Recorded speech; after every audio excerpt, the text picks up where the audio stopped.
पे बात करने वाले हैं कि हाउ कैन अचीव टारगेट।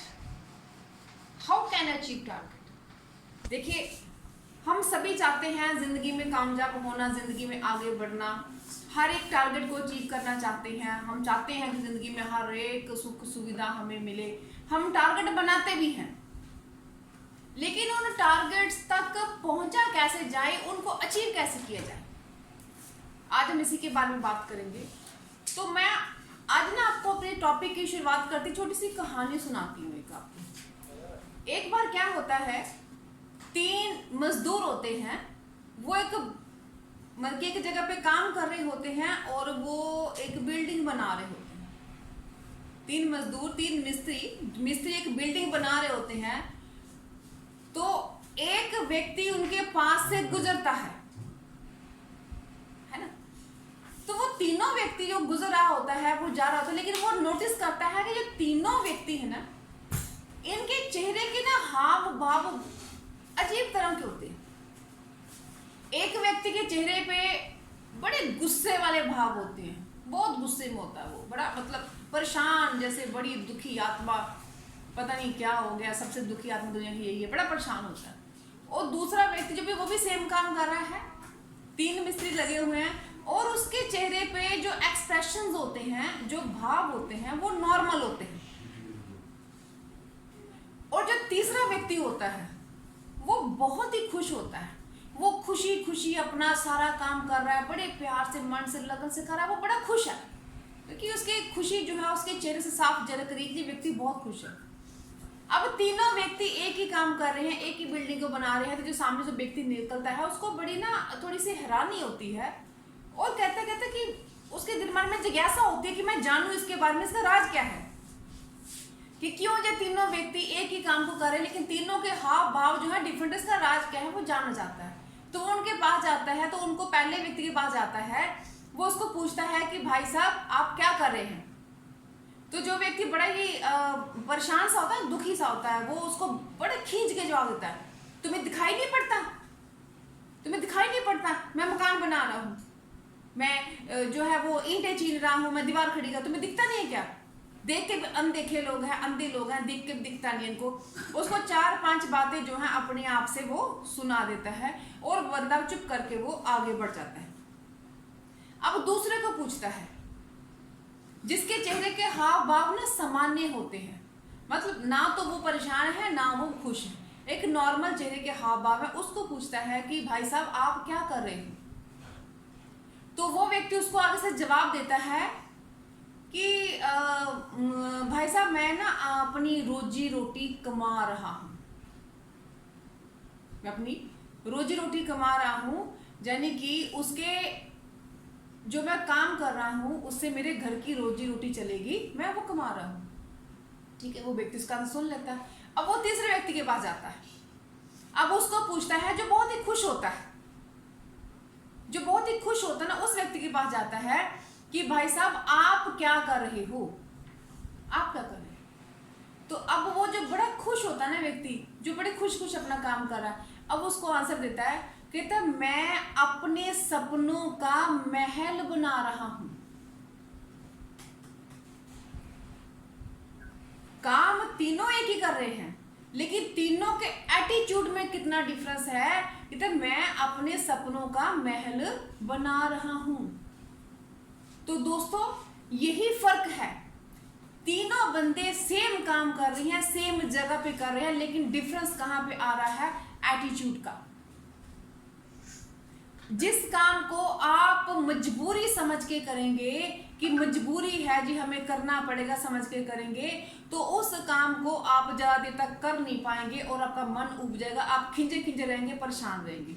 लेकिन कई बार क्या होता है कि हम कहते हैं हमें मजबूरी नहीं है, लेकिन जरूरी है, जरूरी है कि हमारे घर की रोजी रोटी नहीं चलती, दाल फुल्का नहीं चलता, तो हमें उसको चलाने के लिए काम करना है। ये जरूरी हो गया हमारे लिए कि हमें करना है इसको, है ना। वो हो गया कि फिर भी आपको काम करना है, नॉर्मल आप उसको कर ही जा रहे हैं। लेकिन एक है कि आप अपनी जिंदगी को बढ़िया से बहुत बढ़िया अपने परिवार को हर एक लग्जरी देने के लिए काम कर रहे हो। यानी कि आप अपने सपनों का महल बना रहे हो, तो उसको बनाते समय जो आपको खुशी महसूस होती है, जो आप मेहनत करते हो, जिस लगन से करते हो, जो खुशी महसूस होती है, वही खुशी आपको जिंदगी में कामयाब इंसान बनाती है। फ्रेंड्स, ये जो बिजनेस हमारा है, ये भी हमारा बिजनेस इसी तरह का है। देखिए, कहते हैं कि अगर हमने एक झोंपड़ी बनानी हो तो हम 2-3 घंटे में बना सकते हैं, ज्यादा से ज्यादा 4-5 घंटे में बना सकते हैं, आराम से बन जाएगी एक झोंपड़ी, 4-5 घंटे में बन जाएगी। उसको करना क्या है, एक जो भी हम तप्पड़ वगैरह कुछ लेंगे तो वो उसको आसपास जो हमने डंडे लगा के उसको गाड़ देना है, वो 4-5 घंटे में हमारी झोंपड़ी बन जाएगी। लेकिन अगर आपको 2 कमरों का घर बनाना है, 2 कमरों का घर बनाना है, तो उस घर को बनाने के लिए आपको 6 महीने से 1 साल लग सकता है। 2-3 कमरों का घर आपने बनाना है तो आपको 6 महीने से 1 साल में आपका वो कंप्लीट हो जाएगा। लेकिन अगर आपको अपने सपनों का महल बनाना है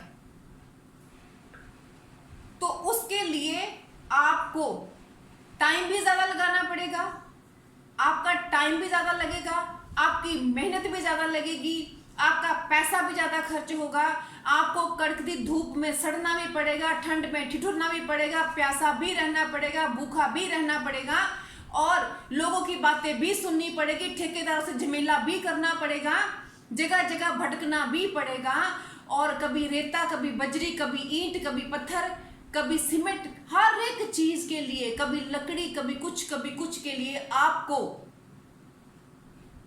4 से 5 साल लगाने पड़ेंगे। 4 से 5 साल लगाने पड़ेंगे, और साथ में ये सारी आपको इन्वेस्टमेंट करनी पड़ेगी, सैक्रिफाइस करने पड़ेंगे। बीच में किसी फैमिली को फंक्शन आ गया, आपको वो मिस करना पड़ेगा, जहां आप जाओगे आपकी बीवी जाएगी, दोनों में से एक जाएगा, क्योंकि ठेकेदार के सिर के ऊपर खड़े रहना है, लेबर के से काम करवाना है। तो ये सारी चीजें, पैसों का जुगाड़ लेना है, कर्जा भी लेना है, उधारी भी लेनी है, सब कुछ चलना है, और 4 से 5 साल का ये प्रोसेस लगेगा आपके सपनों का महल बनाने के लिए। और यहाँ पे जितने व्यक्ति बैठे हैं, आप लोग सोचिए कि आप यहाँ पे क्या बनाने के लिए आए हैं। आपको एक सिंपल झोंपड़ी बनानी है, आपको 2-3 कमरों का मकान बनाना है, या फिर आपको सपनों का महल बनाना है। जो चीज आप बनाना चाहेंगे,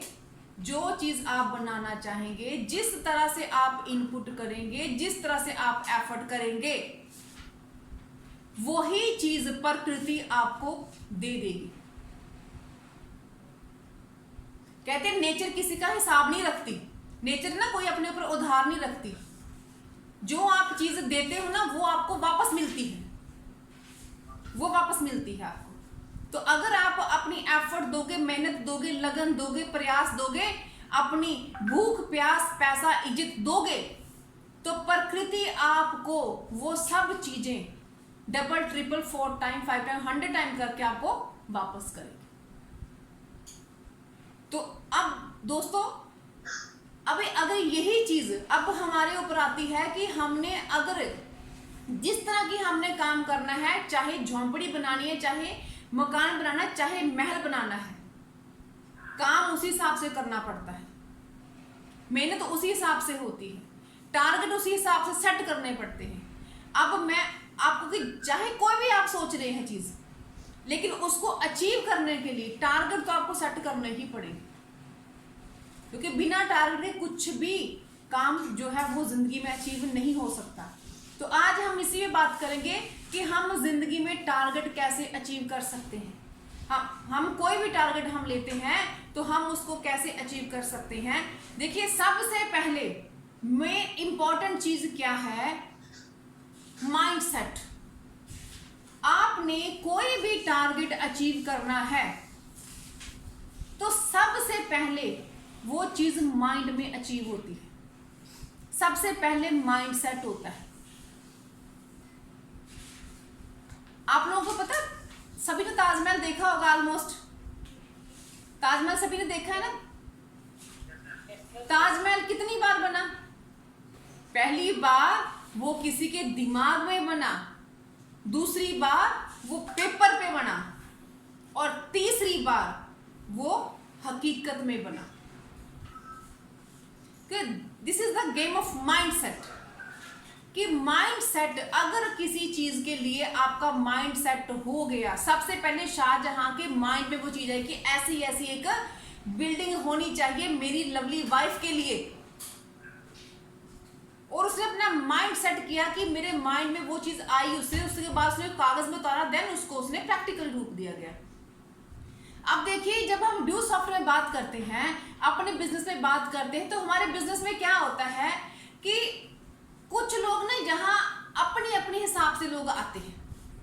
आप में से जो सभी लोग यहाँ पे इस टाइम अवेलेबल हैं, सभी अपने अपने हिसाब से आए हैं।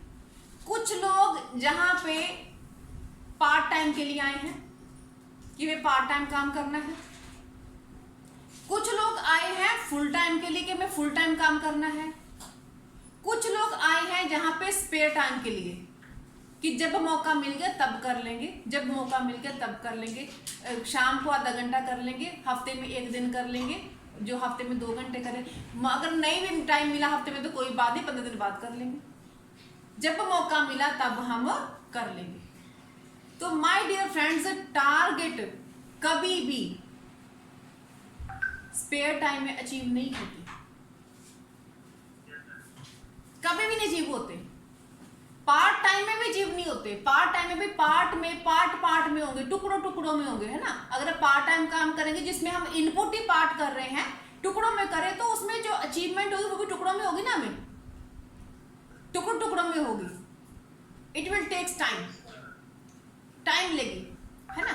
और अगर फुल टाइम की बात करें तो वो तो नौकरी वाली बात होगी कि अगर हम बात करें कि हम सुबह 9 से 5 हम फुल टाइम ड्यूटी कर रहे हैं जी, 9 से 5 से काम कर रहे हैं, तो उसमें भी जितने 9 से 5 जितने सैलरी मिलती है ना वही मिलती है, उतना काम होता है। लेकिन इन तीनों के अलावा भी एक शब्द है जिसमें हमारे टारगेट अचीव होते हैं, वो होता है ओवर टाइम। और टारगेट हमेशा ही ओवर टाइम में अचीव होते हैं, हमेशा ओवर टाइम में अचीव होते हैं।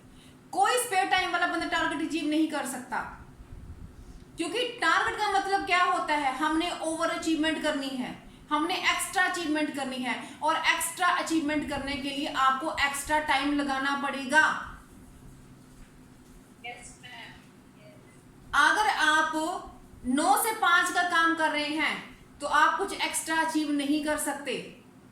अगर आप पार्ट टाइम काम करें अब तो भी एक्स्ट्रा अचीवमेंट नहीं कर सकते, स्पेयर टाइम में तो होगी नहीं। तो इसके लिए कुछ एक्स्ट्रा अचीवमेंट करने के लिए, कुछ टारगेट हिट करने के लिए आपको ओवर टाइम काम करना पड़ता है। ओवर टाइम, जब लोग सोते हैं तब आपको जागना पड़ता है, और वो व्यक्ति जब लोग सोते हैं और वो जागता है तभी वो कोई व्यक्ति जो है वो सफलता को हासिल कर पाता है। आप लोगों ने पेंटर देखे होंगे, साइंटिस्ट देखे हैं आप लोगों ने, है ना। जो आर्टिस्ट लोग हैं वो देखे हैं, आप जो म्यूजिशियन है वो देखिए, आप जो राइटर है वो देखिए। आपने ये नोटिस करी होगी कि उनके ना बाल लंबे लंबे होते हैं, चाहे सफेद हो चाहे काले, लंबे लंबे बिखरे से, नाखून भी बड़े से, कपड़े भी जैसे हैं ठीक है, दाढ़ी भी बड़ी हुई सी होती है। कभी नोटिस किया आप लोगों ने? नहीं कि तो करके देखिएगा।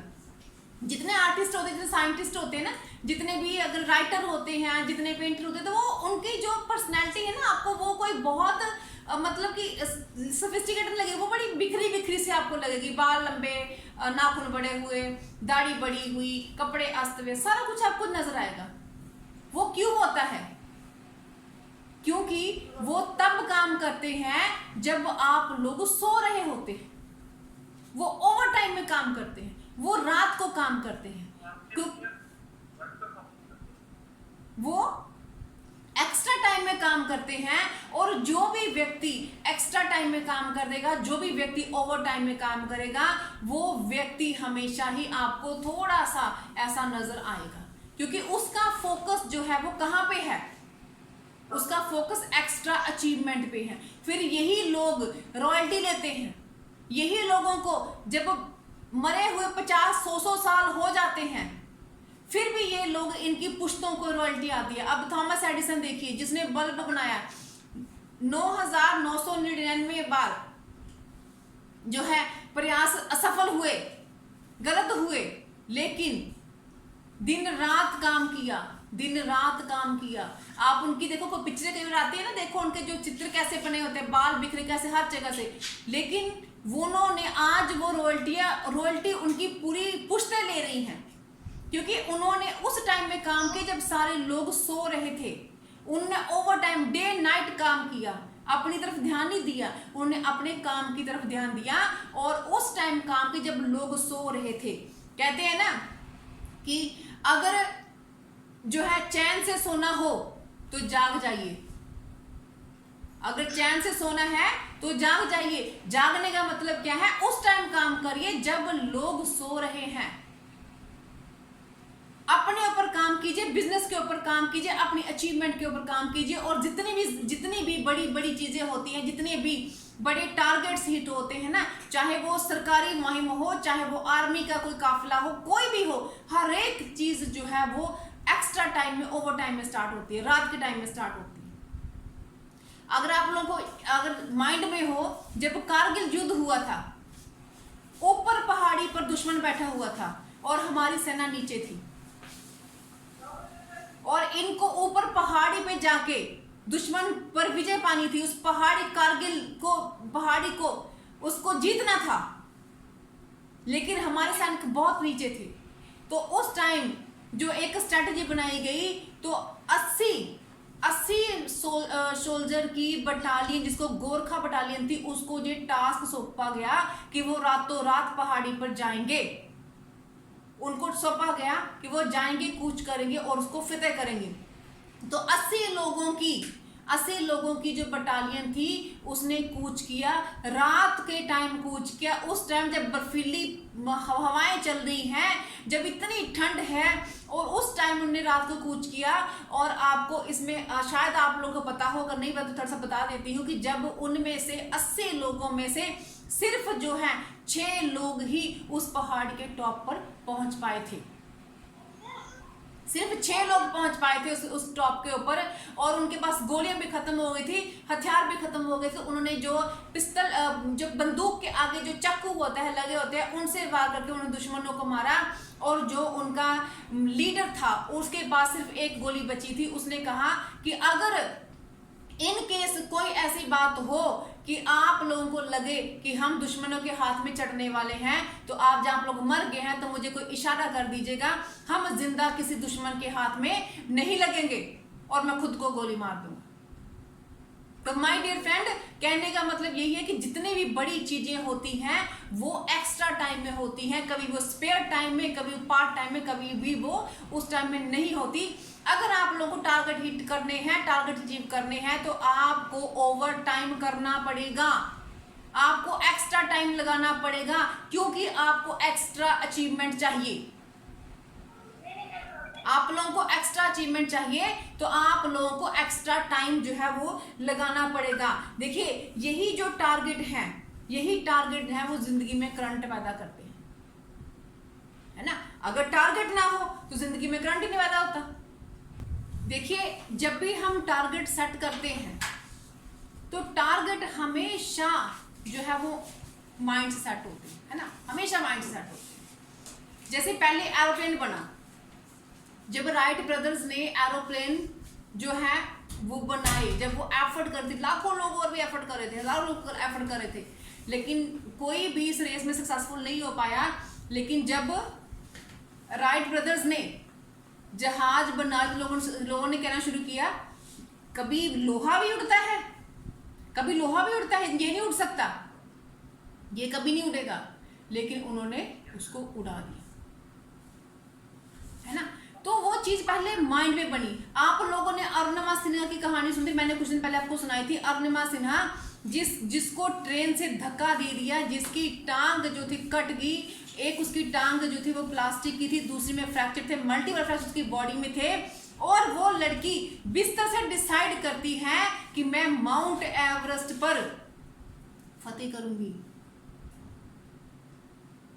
और उसकी इस बात को सुनकर हजारों लोगों ने उसका मजाक उड़ाया, हजारों लोगों ने मजाक उड़ाया। लेकिन जो उसकी कोच थी उसने उससे बोला, कहती अगर तूने अरुणिमा ये डिसाइड कर लिया है कि मैं माउंट एवरेस्ट को फतेह करूंगी, तो तुम माउंट एवरेस्ट फतेह कर चुकी है, अब तो सिर्फ लोगों को दिखाना बाकी है, अब सिर्फ लोगों को दिखाना बाकी है, क्योंकि आप तो फतेह उसको कर चुके हो। यही चीज आप लोगों के लिए, जब आप कोई टारगेट सेट करते हो, जब आपने टारगेट मेंटली सेट कर लिया है, तो टारगेट तो वो अचीव हो गया, अब तो सिर्फ लोगों को दिखाना बाकी है, दूसरों को दिखाना बाकी है, जबकि टारगेट तो वो अचीव हो गया।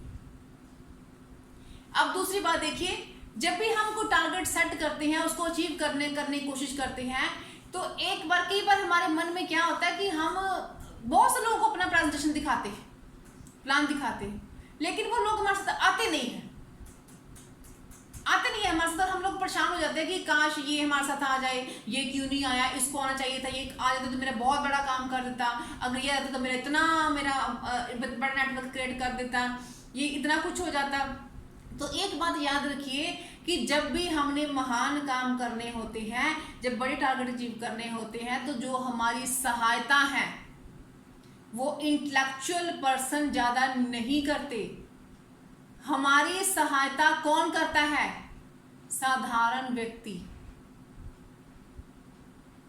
जैसे जब सीता माता को लंका से छुड़वा के लेके आना था, जब जो है वो समुद्र पार करना था, तो रामचंद्र जी का साथ किसने दिया?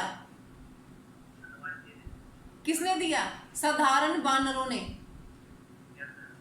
साधारण बानरों ने, कोई महर्षि, कोई ऋषि, कोई सेनापति नहीं आए, साधारण वानर थे जिन्होंने रामचंद्र जी का साथ दिया लंका तक जाने के लिए, सीता को वापस आने, युद्ध में लड़ाई लड़ने के लिए।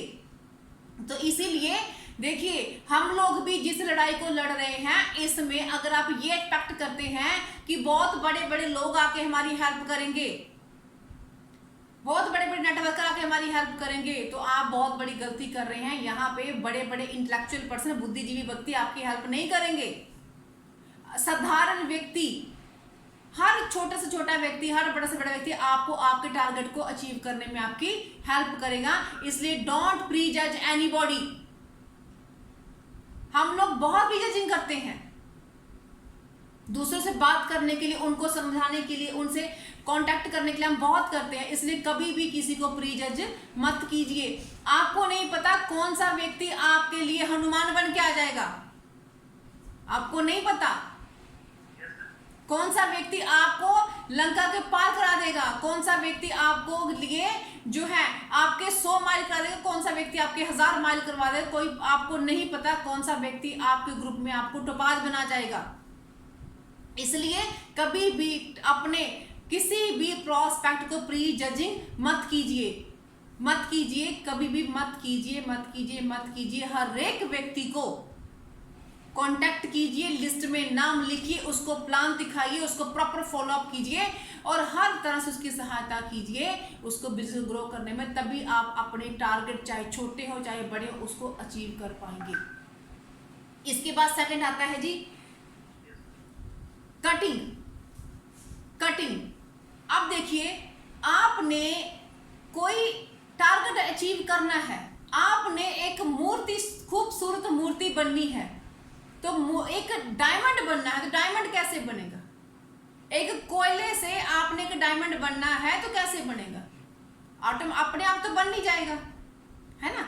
उसके लिए क्या करना पड़ेगा? आपको एक मैले कुचले कोयले को कटिंग कर करके, तपा के उसकी चमक को लाना होगा, उसकी कटिंग करनी होगी। अब आपकी कटिंग कैसे होती है? देखिए, आप लोग कटिंग कैसे होती है? आप लोग फील्ड में जाते हो, लोग क्या करते हैं, हाँ जी आ जाओ आ जाओ आ जाओ, राजू जी आ जाओ, मैं तो आप ही की वेट कर रहा था, मैं तो कब से बैठा हुआ था, राजू जी मेरे पास आए, मुझे ड्यू सॉफ्ट का प्लान दिखाएं, मैं तो पैसे भी जेब में डाल के बैठा हुआ हूँ, बस फटाफट राजू जी आओ, मुझे प्लान, चल प्लान छोड़ो, प्लान बाद में देखेंगे, आप पहले पैसे लो, पैसे लो, फटाफट से पैसे लो और मेरी एंट्री डालो, है ना। ऐसे लोग करते हैं, राजू जी ऐसे होता है, यस मैम,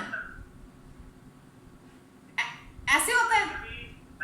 बोल देते हैं, बोला मतलब पैसे लेके आ रहा हूँ, हाँ लेकिन वेट करो, मैं वेटिंग करता था, मैं वेट ही करता रहता हूँ और वो बंदे वापस ही वो लौट परलोक सुधार गए। वापस ही लौट गए। देखिए ऐसा कभी नहीं होता। जितनी बार आप मार्केट में जाओगे आपको एक ही शब्द सुनने को मिलना है, कौन सा? नो, मुझे नहीं करना, मुझे नहीं करना, मुझे नहीं कमाना 50 लाख रुपया, मुझे नहीं करनी पर्सनालिटी डेवलपमेंट, मुझे नहीं बनना करोड़पति, मुझे नहीं चाहिए, मुझे नहीं करना, क्योंकि मुझे 10,000 रुपये देना पड़ना है। तो ये क्या है? जब आपको लोग आगे से थपेड़े मारते हैं, जब आपको वो एक बात पर 10 बातें सुनाते हैं, जब आपको वो ऐसी तैसी करते हैं, ऐसी ऐसी बातें सुनाते हैं कि आप भी सिर से लेके पांव तक हिल जाते हो, और फिर अपलाइन को फोन आता, सर ऐसा हो गया, बताओ क्या करें, है ना? तो वो आपकी हो रही है कटिंग, वो कटिंग हो रही है।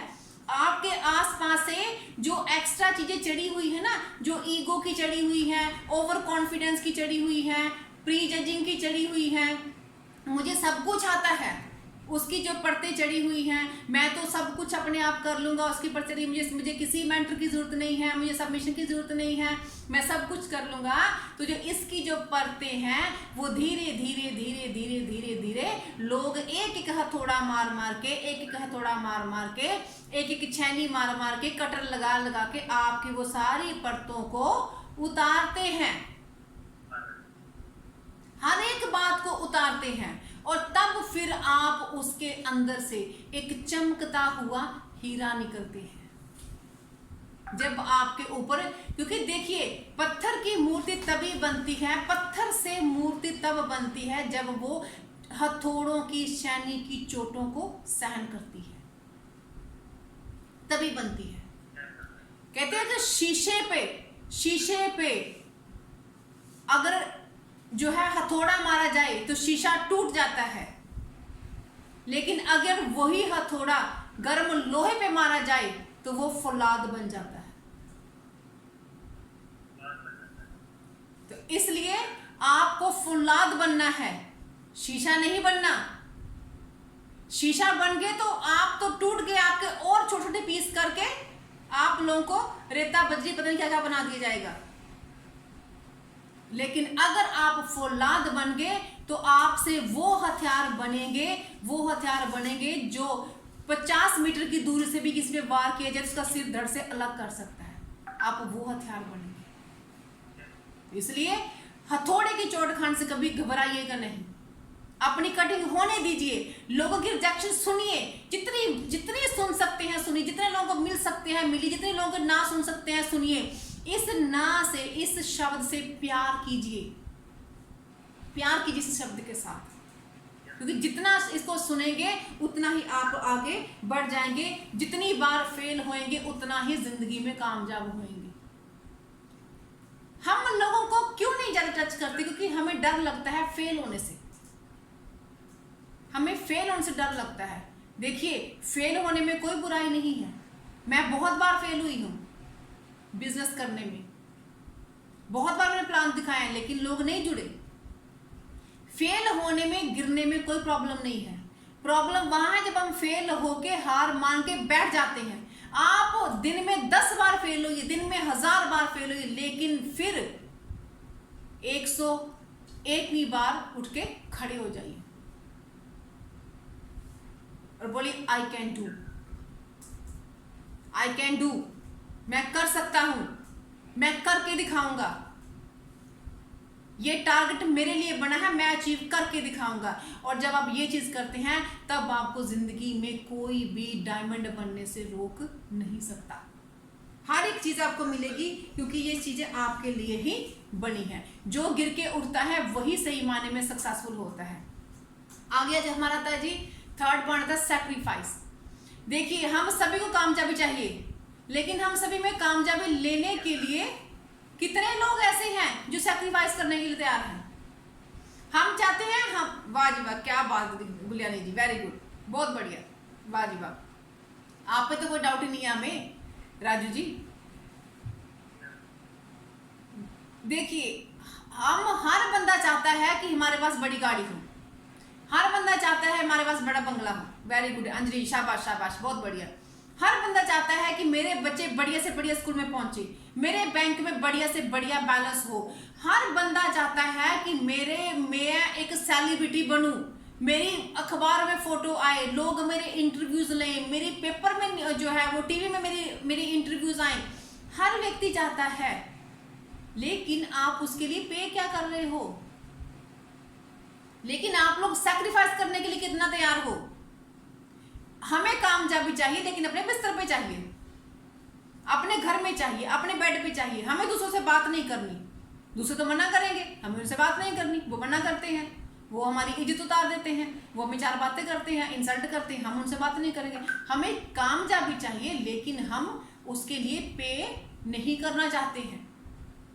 देखिए, दुनिया में आज तक ऐसा कोई काम नहीं बना जो विदाउट पे आपको मिल जाए। There is no free lunch in this world, कहीं नहीं मिलेगा। और यहाँ पे आपको सफलता के लिए आपको खुद को अपना पैसा, अपना टाइम और सम टाइम अपनी डिग्निटी आपको सैक्रिफाइस करनी पड़ेगी, आपको पे करना पड़ेगा, आपको छोटे छोटे फंक्शन जो हैं वो छोड़ने पड़ेंगे। मैं आपको अपनी बात बताती हूँ, जब हमारी शादी हुई थी तो अभी मैं सिस्टम को समझ भी प्रॉपर नहीं पाई थी, लेकिन सुशील जी की आप मेरी सक्सेस स्टोरी सुन के देख लीजिए, मैंने वहां भी बताया हुआ है। इनकी इतनी लगन थी, इतनी इनकी लगन थी कि जब मेरी प्रेगनेंसी हुई तो ये 15-15 दिन का टाइम बाहर लगा के आया करते थे। हमारा फर्स्ट बेबी हुआ, मेरा बेटा हुआ और सजेरियन हुआ, लेकिन ये मुझे हॉस्पिटल में छोड़ के 4 दिन बाद यूपी सेमिनार लगाने के लिए। देखो, सेमिनार तो पहले से फिक्स था, अब बच्चे का आना फिक्स नहीं था ना कि वो तभी आएगा, लेकिन सेमिनार पहले से फिक्स था। ये मुझे छोड़ के सेमिनार लगाने के लिए गए। बहुत से ऐसे इवेंट हुए हैं हमारी लाइफ में, बहुत सैक्रिफाइस हुए हैं। ऐसा नहीं है, प्यार भी बहुत करते हैं, टाइम बहुत से स्पेंड किए, लेकिन बहुत ज्यादा सैक्रिफाइस भी जिंदगी में किए। बच्चे की एडमिशन कराने गई, मैं स्कूल में अकेली कराने गई, कई जगह पे, कई फंक्शन, कई जगह पे मैं खुद गई, अकेली गई। ये एक बार हैदराबाद शायद गए हुए थे 15 दिन के टूर के लिए, पीछे से मम्मी बीमार हो गई, मदर-इन-लॉ बीमार हो गई, उनको पैरालाइज का अटैक आ गया। मैं अकेली उनको लेके हॉस्पिटल गई, हर जगह गई, लेकिन मैंने इनको इन्फॉर्मेशन तक नहीं दी कि मम्मा ऐसे हो गई। मुझे था कि ये जो बंदा बाहर गया है वो कितना परेशान हो जाएगा इस बात को सुन के, वो एकदम से उड़ के तो आ नहीं जाएगा, वहां से आने में टाइम लगेगा, है ना। लेकिन अगर उनको 2 दिन का टाइम आने में लगना है तो 2 दिन वो कैसे काटेंगे? और जब ये घर आए तब इनको मालूम पड़ा कि मेरे मम्मा को हॉस्पिटल में एडमिट करवाया हुआ है। देखिए, सैक्रिफाइस आपको करने पड़ेंगे अगर आपको जिंदगी में बड़ी जो है अचीवमेंट चाहिए। बिना सैक्रिफाइस के आप अचीवमेंट नहीं ले सकते। किसी भी सक्सेसफुल व्यक्ति की जिंदगी पढ़ के देख लो, वो आपको सैक्रिफाइसेस की कहानी बयां करेगी। कोई भी व्यक्ति मां की गोद में बैठ के, पत्नी के पल्लू से बैठ के, जब पति की गोद में बैठ के आज तक कामयाब नहीं हुआ और ना ही आगे होगा। जो भी कोई व्यक्ति कामयाब होता है वो फील्ड में ही होता है। ये एक सच्चाई है, ये एक ऐसी सच्चाई है जिसको हम कभी बदला नहीं सकते। आपको सैक्रिफाइस करना पड़ेगा, आपको टाल मटोल की आदत से बाहर निकलना पड़ेगा और आपको अपने काम को पूरी रिस्पेक्ट देनी पड़ेगी। कई बार क्या होता है कि आपने किसी को प्लान दिखाने जाना है, आपने प्लान दिखाने जाना है और इतने में क्या हुआ जी, आपके तो घर में आ गए रिश्तेदार। अब आपको तो मिल गया बहाना, वाह जी वाह, क्या बात है, रिश्तेदार आ गए, आपने झट से फोन किया और डाउनलाइन को, मैं नहीं आ रहा, आप खुद अपनी सास से मैनेज कर लो, मेरे तो घर में मेरे समधी, मेरे जो है वो साली साहब और साडू साहब आ गए हैं, मैं नहीं आ रहा। मुझे एक बात बताइए, अगर आप गवर्नमेंट जॉब में हो, अगर आप किसी भी जॉब में हो और आपके घर में आपके साली और सांडू आ जाए, तो तब भी क्या बॉस को फोन कर दे कि मैं नहीं आ जा रहा, मेरा साली और सांडू आया हुआ है? करेंगे? नो, नहीं करेंगे। लेकिन यहां पे करते हैं, यहां पे होता है। तो क्या हो गया, प्लान अभी डाउनलाइन कर लेगी, कल कर लेंगे, परसों करेंगे, ये कौन सा भागा जा रहा है। लेकिन साली आई है, सांडू आया, उनकी सेवा भी तो करनी जरूरी है। हम लोग खुद ही अपने काम को छोटा समझ लेते हैं। तो अगर हम समझेंगे तो सामने वाला तो बिल्कुल समझेगा। वो तो पहले ही बैठा हुआ है कि ये तो काम अच्छा है ही नहीं, तो वो तो पहले उस बात को समझ के बैठा हुआ है, मान के बैठा हुआ है कि तो है ही नहीं अच्छा, है ना।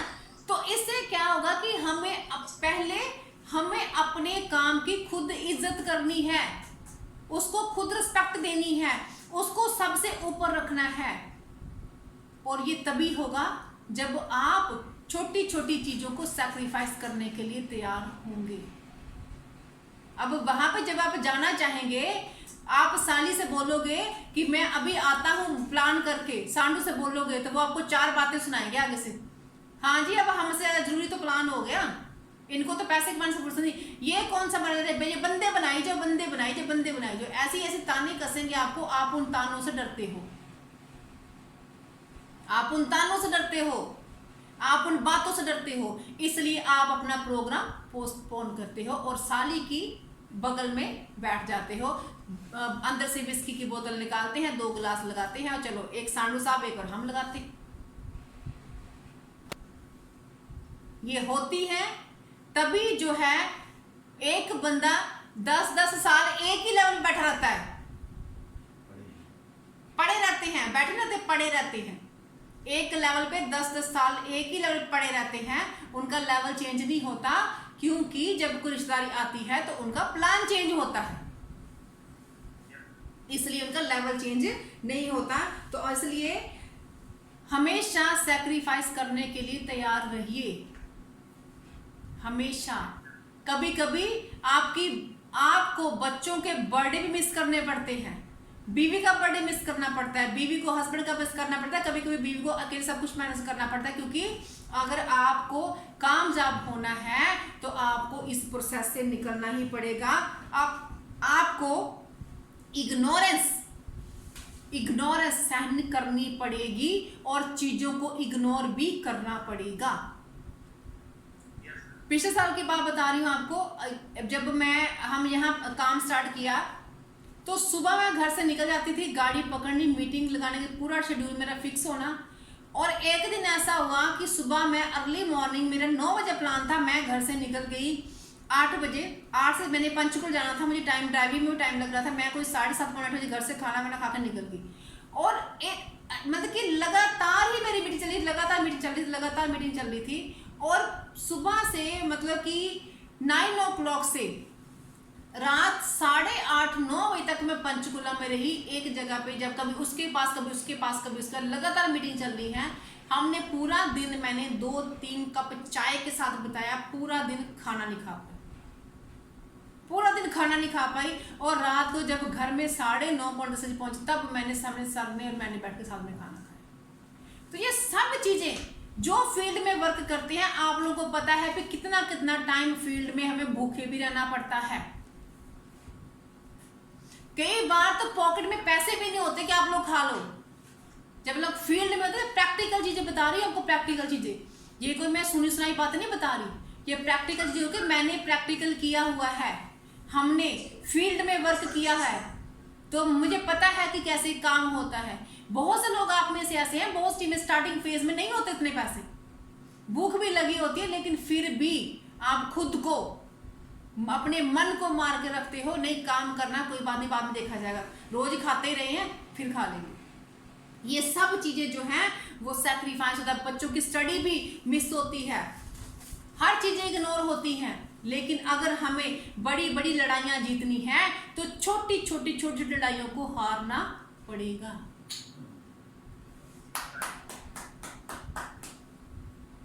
अगर छोटी छोटी लड़ाइयों पे ध्यान देंगे तो बड़ी जंग कभी नहीं जीत पाओगे।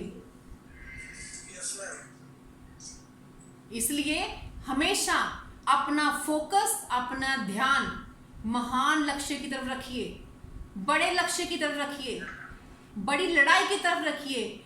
आज आप बच्चों को इग्नोर कर रहे हो, आज आपके बच्चे इग्नोर हो रहे हैं, आज आपकी वाइफ इग्नोर हो रही है, आज आपका पति इग्नोर हो रहा है, आज आपके रिश्तेदार इग्नोर हो रहे हैं, आज आपके माता पिता इग्नोर हो रहे हैं, लेकिन ये बात याद रखिए कि आज से 4 साल बाद जब आपके पास बड़ा घर होगा, बड़ी गाड़ी होगी, बड़ा बंगला होगा, आपके पास खुला बैंक बैलेंस होगा, तब जब आपके बच्चे कहेंगे कि पापा, सुबह बोलेंगे पापा हमें वहां मनाली घूमने के लिए जाना है, आप 1 मिनट लगाओगे, गाड़ी निकालोगे और बच्चों को उठाओगे, चलो चले मनाली। बच्चे कहेंगे पापा इन छुट्टियों में हमें स्विट्जरलैंड जाना है, आप 1 मिनट के लिए सोचोगे नहीं, फ्लाइट बुक कराओगे, बच्चों हम चलते हैं। उस मोमेंट को याद रखिए। आपकी बीवी मार्केट जा रही है, उसे 20,000 की साड़ी पसंद आ गई है और उस वक्त आप अपने पॉकेट की तरफ नहीं देखेंगे, आप बीवी को उसी टाइम वो साड़ी लेके देंगे, क्योंकि आप तब इतने काबिल हो चुके हैं। तो इसलिए छोटी छोटी लड़ाइयों को, छोटी छोटी जरूरतों को, छोटे छोटे सैक्रिफाइसेस को करने के लिए हमेशा तैयार रहिए, क्योंकि हमारा टारगेट क्या है? हमारा टारगेट बहुत बड़ा है। हमारा टारगेट है बड़ी लड़ाई जीतने का, बड़ी जंग जीतने का। तो हमें ये छोटी छोटी बातें, जो छोटी छोटी लड़ाइयां हमारे ऊपर असर नहीं करनी चाहिए। इसके आगे आता है जी, टारगेट को अचीव करने के लिए हमें मेंटली प्रिपेयर रहना चाहिए। आपको मेंटली स्ट्रांग होना पड़ना, क्योंकि मेंटली, अगर आप मेंटली स्ट्रांग नहीं है, अगर आप हर छोटी छोटी बात पे जो है जल्दी कमजोर पड़ जाते हैं, तो फिर भी आप बड़े टारगेट अचीव नहीं कर पाओगे। आपको सेमिनार में जाना है, आपको वेबिनार में बैठना है, लेकिन बीवी के साथ झगड़ा हो गया, हो जाता है ना, कभी कभी हो जाता है ना, कभी कभी हो जाता है। और आपको पता है कि आज मैडम टॉपिक बहुत मजेदार लगाना है, बहुत अच्छा टॉपिक लगाना है, जिसको सीख के हम बहुत सारी चीजें सीख के हम अपनी टारगेट को अचीव कर सकते हैं। लेकिन करें क्या? 8:30 बजे मीटिंग है और 8 बजे झगड़ा होगा बीवी के साथ, बीवी का हस्बैंड के साथ हो गया, सब्जी अच्छी नहीं बनी, सब्जी में नमक ज्यादा हो गया, बर्तन उठा के मार दिए। अब क्या हुआ? अब लड़ाई हो गई। अब तो एक ही चीज होगी, है ना? जहां तो आप बीवी को मनाएंगे, जब बीवी आपको मनाएगी, जहां फिर आप मीटिंग देखेंगे, वेबिनार लगाएंगे। और ऐसे कितने बब्बर शेर हैं कि जो वेबिनार लगा लेंगे। वाह जी वाह, क्या बात है। ये ध्यान रखिए, आपकी बीवी आसपास है। हाँ, वेरी गुड वेरी गुड, बहुत बढ़िया। क्योंकि ये वही व्यक्ति कर सकता है जो व्यक्ति मेंटली स्ट्रांग है। हर एक के पास की बात नहीं होती। ऐसे घर में बर्तन टूटे हुए हो तो जाकर बंदा वेबिनार लगा ले। ये भी डर होता है कि आए ना कहीं गुस्से में काली माता आए और लैपटॉप भी उठा के फेंक दे, ये भी डर होता है ना। लेकिन ये व्यक्ति उस टाइम वेबिनार अटेंड करने का डिसीजन वही व्यक्ति लेगा जो मेंटली स्ट्रांग होगा। ये तो मैंने जस्ट आपको एग्जांपल बताई है। ऐसी बहुत बड़ी बड़ी हमारी जिंदगी में प्रॉब्लम आती है। जब हम कोई अच्छे टारगेट, अच्छे काम के लिए जाते हैं ना, तो प्रॉब्लम जिंदगी में बहुत आती हैं। आपको कहीं सेमिनार के लिए जाना है, हमने चंडीगढ़ में सेमिनार रखा है, आपको सेमिनार के लिए आना है, आपने जो गाड़ी बुक कराई वो कैंसिल हो गई, ट्रेन ही कैंसिल हो गई। आप लोगों को आके मालूम पड़ा प्लेटफॉर्म पे ट्रेन ही कैंसिल हो गई। आप क्या करेंगे? वहां डिसीजन लेना पड़ता है। अब क्या करेंगे? वापस घर जाएंगे या फिर वहीं पे टैक्सी कराएंगे, गाड़ी कराएंगे, जो भी कराएंगे और वहां सेमिनार में पहुंचेंगे। यहां पे आपको मेंटली स्ट्रांग होना पड़ता है। अगर आप लोग मेंटली स्ट्रांग होंगे तभी आप सही और अच्छे डिसीजन ले पाएंगे जो आपको आगे लेके जाएंगे। फिजिकली स्ट्रांग होना, फिजिकली प्रिपेयर होना बहुत ही जरूरी है। देखिए, एक बीमार व्यक्ति कभी भी अच्छा और बड़ा डिसीजन नहीं ले सकता। क्या आपको लगता है कि बीमार व्यक्ति कुछ बड़ा सोच सकता है? नहीं सोच सकता। कभी भी वो बड़ा नहीं सोच सकता। वो हमेशा, क्योंकि उसका मन कमजोर होता है और वो कभी भी हार्ड डिसीजन नहीं ले सकता, नहीं ले सकता। इसलिए आपको फिजिकली फिट होना भी बहुत ही जरूरी है अगर आपको अपने टारगेट्स को अचीव करना है तो।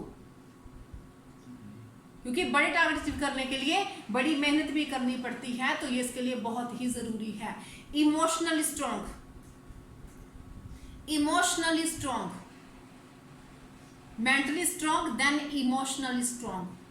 आप मेंटली बहुत स्ट्रॉन्ग है, बहुत स्ट्रॉन्ग है आप मेंटली, लेकिन जहां पे परिवार की बात आती है, जहां पे फैमिली की बात आती है, यहाँ पे अपनों की बात आती है, वहां हमारी इमोशंस जुड़ी होती हैं और वहां पे हम कमजोर पड़ जाते हैं, हम कमजोर पड़ जाते हैं वहां पे। और अब ये जरूरी है कि अगर हमने टारगेट अचीव करना है तो हमें इमोशनली स्ट्रांग होना पड़ेगा। आप सेमिनार के लिए जा रहे हैं, आप मीटिंग के लिए जा रहे हैं, आपका बच्चा अचानक से बीमार हो गया, क्या करेंगे आप? सबसे पहले मन में क्या विचार आता है? मैं बच्चे को लेके हॉस्पिटल जाऊं, मैं बच्चे को लेके हॉस्पिटल जाऊं, जरूरी है क्योंकि मेरा बच्चा बीमार है, मेरा बच्चा बीमार है, इसलिए मैं इसको लेके हॉस्पिटल जाऊं। लेकिन यही टाइम होता है जब आपको इमोशनली खुद को स्ट्रॉन्ग करना है, क्योंकि आपके बच्चे को आपकी बीवी लेके जा सकती है, आपका भाई लेके जा सकता है, आपके माँ बाप ले जा सकते हैं, आप किसी दोस्त को कह के उसको वो लेके जा सकता है। लेकिन ये याद रखिए कि जिस सेमिनार में आप जा रहे हैं, जहाँ पे 200 बंदा आया है, जो अलग अलग जगहों से खर्चा करके आया है, टिकट्स लेके आया है, जो जिंदगी में आगे बढ़ने के लिए आया है, उनको आपकी जरूरत ज्यादा है। गुरु गोबिंद सिंह जी कहते हैं ना, 4 में तो क्या हुआ, जीवित कई हजार। ये गुरु गोबिंद सिंह जी श्लोक है कि 4 मोए तो क्या हुआ, जीवित कई हजार। कि अगर 4 मर गए तो क्या हुआ, क्योंकि मैंने इन चारों को, जो आज की सिख कौम है वो गुरु गोबिंद सिंह जी के उसी बलिदान का नतीजा है, जो उन्होंने अपने 4 छोटे छोटे साहिबजादे, जब वो टाइम ऐसा था, अगर वो चाहते तो वो सरेंडर कर सकते थे, अपनी फैमिली के साथ हंसी खुशी जीवन व्यतीत कर सकते थे, लेकिन उन्होंने वो रास्ता नहीं चुना। उन्होंने इमोशनली स्ट्रांग होकर दिखाया कि उनकी कौम को उस टाइम उस चीज की जरूरत थी, उन्होंने वो करके दिखाया, उन्होंने वो बन के दिखाया, और अपने 4 पुत्र हंसते हंसते जो है वो देश के लिए, कौम के लिए कुर्बान कर दिए। और उसी सैक्रिफाइस का नतीजा है कि आज पूरे विश्व में सिख पाए जाते हैं अपने बलिदान के लिए, अपने त्याग के लिए, अपनी बहादुरी के लिए। और यही वो टाइम कई बार होता है, हमारे सामने भी आता है, जब हमें अपने इमोशनली स्ट्रांग होके हमें डिसीजन लेने होते हैं। यहाँ पे अगर मैं अपनी बात करूं तो जब मैं आज से 2 साल पहले मेरठ में सेमिनार लगाने के लिए आई थी, भाभी का संस्कार करके हम लोग गाड़ी पकड़ के गुरदासपुर से चल पड़े। पहले गुरदासपुर से चंडीगढ़ आए, चंडीगढ़ से फिर हम लोग गाड़ी चला के एक ही दिन में सारा सफर किया, सीधा गुरदासपुर चंडीगढ़, चंडीगढ़ से मेरठ। आज संस्कार किया है, 12 को उनकी डेथ हुई है, 14 को हम लोग सेमिनार लगा रहे हैं। सोचिए मेरी मेंटल कंडीशन क्या रही होगी, सोचिए सर की मेंटल कंडीशन क्या रही होगी, जो व्यक्ति गुरदासपुर से लेके मेरठ तक का सफर गाड़ी चला के कर रहा है, क्या हमारी मेंटल कंडीशन रही होगी। हम चाहते तो बहाना लगा सकते थे, हम चाहते तो बहाना लगा सकते थे, लेकिन हमने नहीं लगाया, क्योंकि वो टाइम था इमोशंस पे कंट्रोल करने का और अपनी टीमों को वो चीज देने का। क्योंकि जो लोग हमारे लिए टिकटें लेके बैठे हुए थे, हमारी वेट कर रहे थे, उस जगह पे जाना हमारा ज्यादा जरूरी था और हम लोग वहां गए। और मैं आज आपको प्राउडली बताना चाहूंगी, अगर उस सेमिनार में मैं ना गई होती तो आज हमारे बीच में प्रीति जी ना होते, और अगर प्रीति जी ना होते तो दीपक शर्मा भी ना होते, दीपक गुलियानी भी ना होते, और इनकी राजस्थान की टीम भी ना होती, और शायद रीना भी ना होती, और जो बहुत से लीडर आ रहे हमारे और भी ना होते। क्योंकि उसी मीटिंग से, उसी सेमिनार से देख के जो प्रीति जी पॉजिटिव हुए थे और उन्होंने ड्यू सॉफ्ट करने का डिसीजन लिया था, और अब उनके थ्रू पता नहीं कितनी बड़ी बड़ी टीमें कहां कहां पर फैलने वाली हैं, और वो उसी सेमिनार का नतीजा था। ये मैं बात आपको इसलिए बता रही हूँ क्योंकि कभी कभी बहुत ही जरूरी होता है अपने आप को इमोशनली स्ट्रांग करना, बहुत जरूरी होता है, और आपको ये इमोशनली खुद को स्ट्रांग करना है। बहुत से ऐसे इंसिडेंट आए हैं मेरी जिंदगी में, सर की जिंदगी में, सबकी जिंदगी में आए हैं। आप कोई भी सक्सेस स्टोरी देख लीजिए, ड्यू सॉफ्ट की देख लीजिए, सभी की जिंदगी में ऐसे मोमेंट आए हैं जब दिल करता है कि छोड़ दे, ना करें, लेकिन वही टाइम होता है सही डिसीजन लेने का, क्योंकि दूसरों को आपकी जरूरत है। इसी जगह एक मुझे और एक छोटा सा किस्सा याद आ रहा है, जो ये राजस्थान किस्सा है, मेवाड़ का। मेवाड़ में तो जो है वो राजा महाराजा की धरती रही है। वहां कहते एक राजा था, उसकी बीवी बहुत ही खूबसूरत थी, तो अपनी बीवी से प्यार बहुत करता था वो। और वो इतने में क्या हुआ कि दूसरे राजाओं ने उसके ऊपर अटैक कर दिया। राजा बहुत बहादुर था, लेकिन बीवी उसकी कमजोरी थी कि बीवी खूबसूरत बहुत थी और प्यार वो करते, तो उसको नहीं डर था कि अगर मैं जंग में हार गया तो मेरे दुश्मन मेरी बीवी को ले जाएंगे, क्योंकि ये पहले यही सब कुछ होता था, राजा महाराज यही कुछ काम करते थे, वो ले जाएंगे। तो वो जाना नहीं चाहता था कि मैं लड़ाई में जाऊं, लेकिन उसकी बीवी क्या करती है, उसकी जब उस रानी को यह मालूम पड़ता है कि मेरा पति इसलिए लड़ाई में नहीं जा रहा, तो वो अपना सिर काट के राजा को दे देती है। कहती जो बंधन तुम्हें रोक रहा था, मैंने उस बंधन को ही खत्म कर दिया, जाओ जंग लड़ो और जीत के आओ। ये इमोशंस होती है जिन पे आपको कंट्रोल हासिल करना है, जिन पे आपको हासिल करना है, मजबूती हासिल करने, कंट्रोल हासिल करना है। ये वो पल होते हैं जब आपको डिसीजन लेना होता है। तो माय डियर फ्रेंड, आपके अंदर भी इमोशंस पे कंट्रोल होना चाहिए, आप इमोशनली स्ट्रांग होना चाहिए। देन आता है जी हमारे आगे स्पिरिचुअली स्ट्रांग।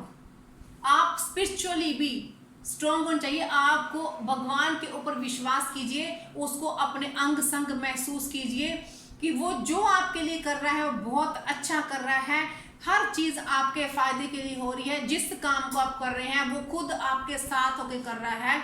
अपने मन को, विश्वास को भरिए, भगवान को याद कीजिए, उस पर विश्वास रखिए और आगे बढ़िए।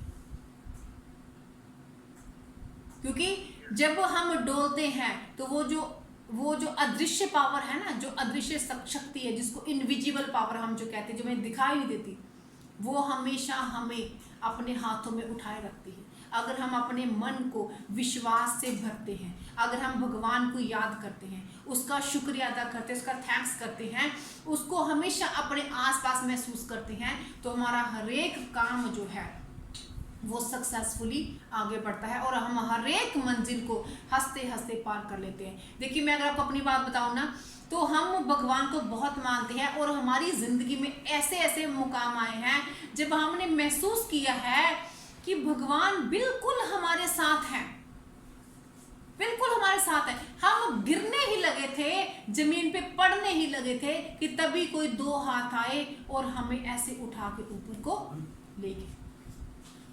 बहुत से ऐसे मोमेंट हमारी जिंदगी में आए हैं, बहुत से ऐसे मोमेंट। ये तो हमारा पर्सनल एक्सपीरियंस है, बहुत ऐसी चीजें हमने देखी है। इसलिए मैं आपको ये चाहूंगी कि आप लोग भी अगर जिस भी भगवान को मांगते हैं, अल्लाह, राम, रहीम, जिसको भी आप लोग मांगते हैं, आप उन पे ऊपर जो है उनका नाम लीजिए, उनके ऊपर पूरी आस्था रखिए, उनके ऊपर विश्वास कीजिए और अपने मन को प्रेम से भरिए, प्रेम से भरिए, टारगेट से भरिए, तभी हम उस टारगेट को अचीव जो है वो कर पाएंगे।